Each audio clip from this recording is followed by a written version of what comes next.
Let's learn about MPulse terminology. I'm an MPulse manager and want to learn terminology. This will help me become more familiar with the system and to speak the same language with MPulse support so we don't spend precious time trying to figure out what each other is saying whenever I have a question or issue. This is basic terminology, and even though I'm familiar with many of the terms, it'll be beneficial to know what MPulse calls different aspects of the system. Most of these terms will be addressed at the record level, but first we need to learn how to navigate the system to find the record areas. There are three primary ways. If I haven't navigated to a record during this logged in session, I can use the main menu, which displays all of the major menus that categorize submenus, otherwise known as record areas. Main menu, major menus, submenus, and now I'm hungry. Anyway, the main menu is one way to find a record area. The second method of navigation I can use to find a record in an area that I have not recently accessed is the global search.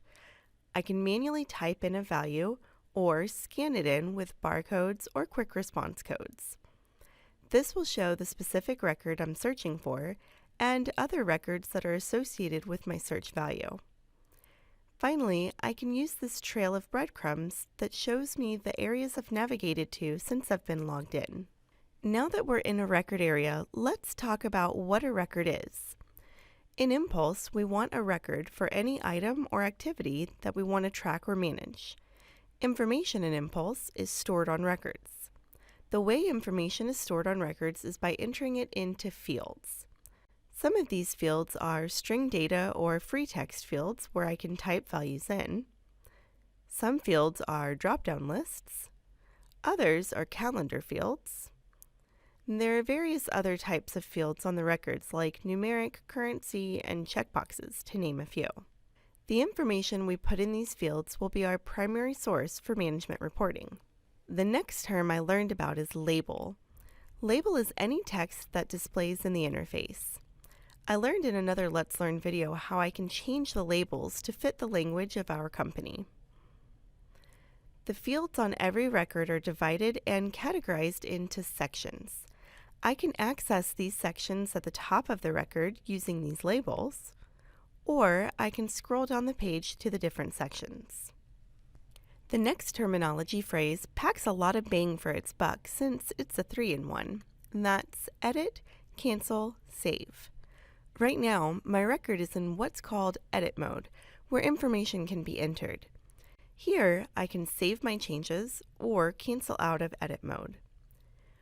When a record's not in edit mode, I will find the edit pencil icon between the add, copy, delete, and print icons.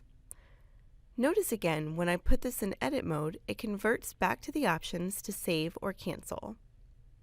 We're able to put the entire record into edit mode, or we can put individual fields in edit mode. Either way, I have to save or cancel to move on. Two other very important terms relate to how the record area presents itself. On the right side of the record area, we see the form view of the record. This is where we can link and unlink records to this record. The entirety of the record can be managed in the form view. Over to the left, we see the list view, which is just a list of the records in this record area. The list view can be hidden, or it can be maximized. The list view area is where we can build and save customized list view layouts that can be displayed in the list view when we need it.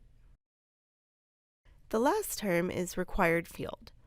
A required field is a field that needs to be populated before a record can be saved, converted, or closed.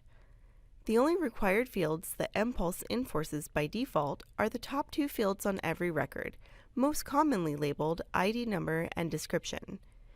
On the Human Resources record, this label will read name. These two fields require data before a record can be saved and created. Bonus, we only have to manually populate one of these fields, since the ID number is automatically generated by the system. We have the opportunity to make as many required fields as we want, which could be interesting, but these two fields are the only defaults. Having a solid foundation of the MPulse terminology will help me train my team and go a long way in building the communication bridge with the MPulse support team. For questions about this topic or any other topic, feel free to email us at support@impulsesoftware.com or give us a call at 800-944-1796.